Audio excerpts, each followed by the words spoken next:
Okay, so maybe this isn't exactly the way you should play Tomb Kings. Granted, Wei forgot to bring a caster here. He's got Kalita for his lady, I guess, and yeah, bod build on both sides, let's say this, from his opponent as well. He's got like golden rank Marauders here, some silver rank, not champs, regular great weapons, Frostworm, Wolfric on horseback, Metal Sorcerer, fairly standard, also Javelins, fairly standard, but odd infantry corps here, not enough mass to hold back for Skeleton Chariots. And this is the thing I really wanted to highlight here about, you know, how to play Tomb Kings in the current patch.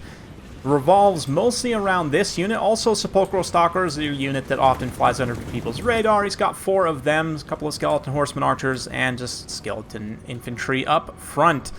So, yeah, Chariots, Skeleton Chariots. I have done a video about them in the past, but where are they at right now? Well, currently, Chariots got a little bit of a mastery work in the last patch. They are more effective than they were in the past, and Skeleton Chariots having 9 unit models can do a lot of damage. I mean, standard weapon strength, 58 charge isn't the best when it comes to a chariot. You know, their stats are relatively poor. 80 armor is about what you would expect, though, for this kind of tier of chariot. But yeah, the extra unit models means their damage output on paper is much, much better. So let's see how that goes here. They're going to be charging into an uphill situation as these Marauders kind of start to make their way down. They'll get a weapon strength buff as they're fighting down the slope, and a weapon strength debuff for any units that are fighting up the slope. It also affects charge speed, which does affect impact and kind of the amount that units get thrown. Here we go. Slide charge the Chariots, and they do kind of bunch up there. You can see as a lot of models are getting into contact, and what this is going to do is essentially wipe the unit in a single charge. So a very, maybe not very expensive, but certainly veteran Marauder unit just gets absolutely catastrophically destroyed. Same thing over here, like this unit ends up taking a lot of damage from the Javelins, which form a firing pocket, but even still, one charge comes in and does let's say remarkable damage against this infantry line, despite the extra melee defense of their chevrons. I mean, up to 36 melee defense is not really enough. Definitely against the 58 charge, plus weapon strength, plus anti-infantry. You can see the Chariots here just not caring too much about the mass. They're able to actually pull through these light infantry fairly effectively. And especially the Great Weapons, because of their kind of loose formation, those charges will do a lot of damage, and the Chariots are certainly paying for it. I mean, 80 armor, also because they have more unit models, they have a lower, you know, HP per model than many other Chariots, but they still have enough models to pull through in the back, just completely disrupt this line here, which is good. Kalita was about to eat all the Javelins, but instead, the Sepulchral Stalkers just blast the Frostworm, literally destroying it. A little bit late on the final transmutation there. It is going to hit some of the Chariots, though. Actually hits all of the Chariots. That's pretty significant. We'll probably finish off a few of the models. Also doing good damage to Kalita, but now Sepulchral Stalkers, as you may have seen in my video about them, once they have an open firing lane, they are going to destroy, especially like horse and foot characters who don't have that much HP.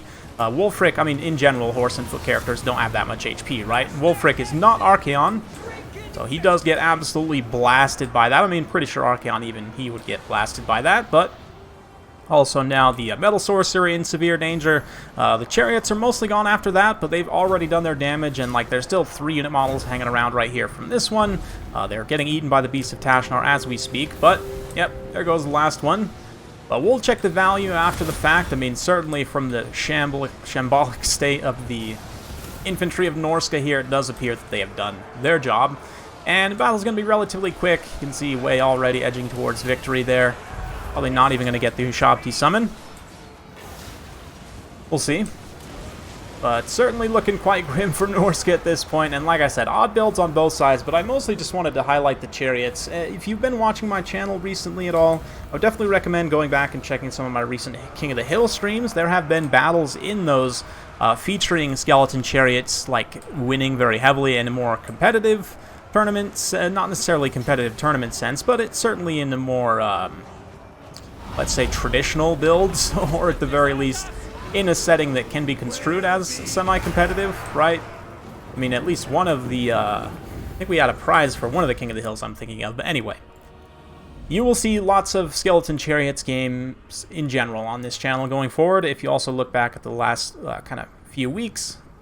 And I would say that's a good thing for Tomb Kings. I mean, their chariots have long been one of their kind of iconic units, although they haven't always been the best. They are really good in the current iteration, though, especially considering, like, they are your main anti-infantry tool now, it seems, for Tomb Kings. I mean, monsters, a little bit tough to use still. Certainly, Khemerian War Sphinxes are one of the better monsters in the game, I would say.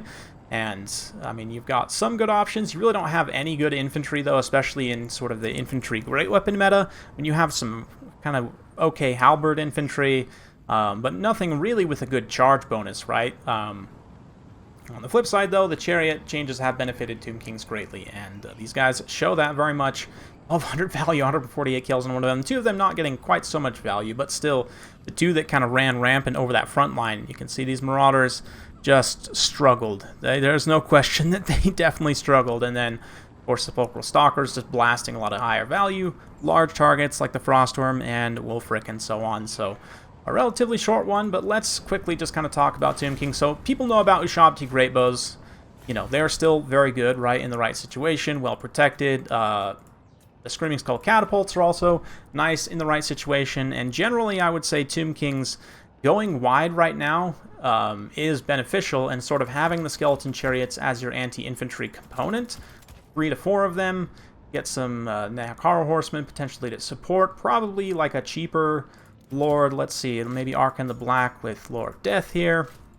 We can kind of kit him down somewhat depending on the matchup, you know, what you want to do. Definitely want Tomb Blade, Staff of Nagash to give you extra casts of Tomb Blade.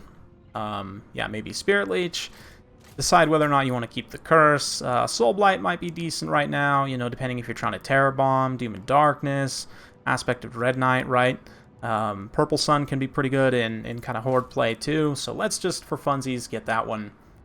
And what do we want? Maybe Chosen of the Gods, Ushabti, let's grab like 1 or 2 Screaming Skulls. Yeah, and then maybe Skeleton Infantry here. So something like this, where the chariots are sort of a part of a combined arms approach, I think is going to be a really good use for them, certainly. And again, I'm kind of just spitballing. I don't really have a specific faction in mind when making this type of build, but sort of something like this, and here we could come in and cut the Curse to even things out. Again, just kind of the combined arms approach where your anti-infantry component is largely the Skeleton Chariots. We're a little light on anti-large, so like depending on the matchup, if there's more monsters, maybe I'd cut one of those, try and take some more Ushabti Greatbows, you know, Sepulchral Stalkers in matchups where you might expect Horse or Foot Lords, right? So you can kind of play with this composition a little bit to your liking. But in general, I would say Tomb Kings are not in as bad of a place as most people think, I believe, and Skeleton Chariots are a big part of that. So hopefully you guys enjoyed this one. If you like this sort of content, be sure to like, subscribe, hit that bell notification button. Every time I upload a new video, you will be notified. Thank you once again for watching, and we'll see you next time.